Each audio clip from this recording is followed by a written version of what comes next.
याद करो जब कि तू इस शख्स से कह रहा था जिस पर अल्लाह ने भी इनाम किया और तूने भी, कि तू अपनी बीवी को अपने पास रख और अल्लाह से डर।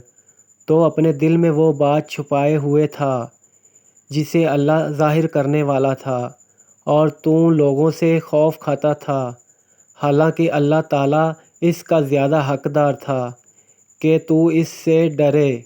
बस जब के ज़िद ने इस औरत से अपनी गरज पूरी कर ली, हमने इसे तेरे निकाह में दे दिया ताकि मुसलमानों पर अपने लिए पालकों की बीवियों के बारे में किसी तरह तंगी ना रहे, जब कि वो अपनी गरज इनसे पूरी कर ले।